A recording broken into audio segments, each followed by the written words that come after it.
சிவா திருச்சிற்றம்பலம். தென்னாடுடைய சிவனே போற்றி, எந்நாட்டவர்க்கும் இறைவா போற்றி. உலகெல்லாம் சிவமயம் ஆன்மீக பீட அன்பர்களது திருவடிகளை வணங்குகிறேன். திருமுறை கலாநிதி வே. சுந்தரமூர்த்தி தேசிகரையாவுடைய மாணவன், அடியார்க்கு அடியேன் சிவபாலா. வன்தொண்டர் நாமம் வாழ்க. திருமுறை சிந்தனை. செத்த போதினில் யார் அப்படின்னு நம்மளுடைய சுந்தரர் பெருமான் ஒரு பாடலில் சொல்கிறாரு. ஒரு மனிதனுக்கு வரக்கூடிய மிகப்பெரிய ஏமாற்றம் எது அப்படின்னு கேட்டால், வயதான காலத்தில் யாரும் துணைக்கு இல்லாமல் இருப்பது. பிள்ளைகள், கணவன், மனைவி, சுற்றம், நட்பு, இது எல்லாம் ஏதோ கொஞ்ச நாள் வரும் போகும். எந்நேரமும் நம்ம கூடவே இருக்க முடியுமா? காது சரியா கேட்காது, கண் பார்வை மங்கும், ஞாபகம் கொஞ்சம் மறதி வரும், உடல் வலிமை கொஞ்சம் குறையும், இந்த உலகத்துல என்ன நடக்கிறது என்று தெரியாது. ரொம்ப ரொம்ப மிக தனிமையை உணர்வோம். எப்ப? வயதான காலத்துல. அப்படியெல்லாம் என் பிள்ளைகள் என் கூடவே இருப்பாங்க, என் மனைவி என் அன்போடு பார்த்து கொள்வாள் என்ற நம்பிக்கை உள்ளவர்கள் கொஞ்சம் சுத்தி முத்தி பார்க்க வேண்டும். எது யதார்த்தம் என்று புரியும். திருநாவுக்கரசு சுவாமிகளும் அதை தான் சொல்றாரு. தாய், தந்தை, சுற்றம், செல்வம், இதில் எது நமக்கு நல்லது செய்யும்? நம்ம இறந்த பின் நமக்கு யார் உதவுவார்கள்? ஒருவரும் இல்லை. சுடுகாட்டில் நம் உடலை தீ மூட்டி எரியவிட்டு அது முழுவதும் எரிந்து முடிப்பதற்கு முன்பே வீட்டுக்கு போய் விடுவார்கள் அப்படிங்கிறார் ஒரு பாடல்ல. ஆனால் திரு ஆனைக்காவில் உள்ள சிவபெருமானே, உன் திருவடிகளை பற்றினால் நான் துன்பம் அற்ற நிலையை அடைவேன் என்கிறார்.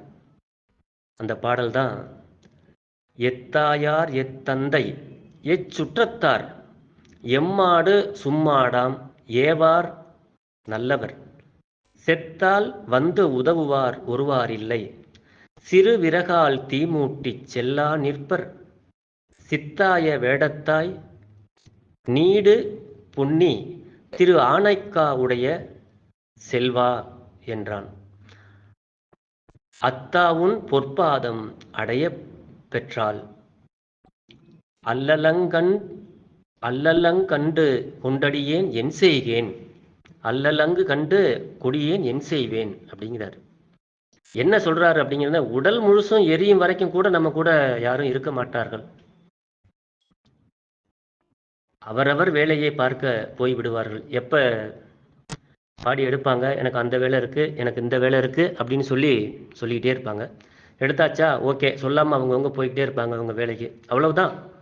சொந்தம், பந்தம், பாசம் எல்லாம் அவ்வளோதான். இதற்கா இந்த பாடு? ஓடி ஓடி உழைத்து இரவு பகல் கண் விழித்து, இதெல்லாம் நம்ம கொஞ்சம் யோசிக்கணும். இதைத்தான் சுந்தரமூர்த்தி சுவாமிகள் திரு எதிர்கொள் பாடி பதிகத்தில் இந்த பாடலில் சொல்றாரு. செத்த போதினில் ஆறும் இல்லை சிந்தையில் வைமின்கள் அப்படிங்கிறாரு. செத்த போதினில் ஆறும் இல்லை சிந்தையில் வைமின்கள் அப்படின்னு மிக உருக்கமாக பாடுகிறார். அதே வழியில் நம்மளுடைய நாவுக்கரசு சுவாமிகளும் உற்றார் யார் உளரோ உயிர் கொண்டு போகும் பொழுது அப்படின்னு சொல்லி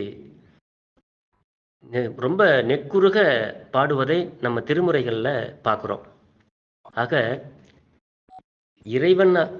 இறைவன் அருளாம், இறைவனுடைய அருளும் நாம் செய்த பாவமும் புண்ணியமும் தான் செத்த போது உடன் வரும் என்பதை நினைவில் கொள்ள வேண்டும். ஏன்னா நம்மளை கொண்டு போய் அடக்கம் பண்ணும் பொழுது நம்ம பார்த்துருப்போம், 4 பேர் உட்காந்து பேசுவாங்க. இவர் இருந்தாருப்பா, அந்த கோயிலுக்கு போனார், இந்த கோயிலுக்கு போனார், எவ்வளோ பேருக்கு நல்லது செஞ்சார், செத்து போயிட்டாருப்பா பாவம், நல்ல முறையில் கொண்டு அடக்கம் பண்ணுங்கப்பா அப்படின்னு சொல்லுவோம். ஏன்னா இந்த பாவமும் புண்ணியமும் நிறைய பேர், நான் செத்த பிறகு என்ன பார்க்கவா போகிறேன், எப்படியாவது நடந்துட்டு போகுது, நான் இப்படி தான் பண்ணுவேன்னு நிறைய காரியங்கள்லாம் செஞ்சுக்கிட்டு தான் இருக்கிறாங்க. ஸோ அவங்களுக்கெல்லாம் இந்த பதிவு.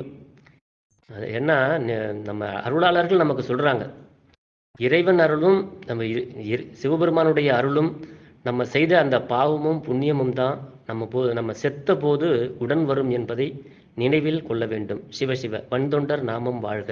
சிவா. திருச்சிற்றம்பலம். அடியார்க்கு அடியேன் சிவபாலா.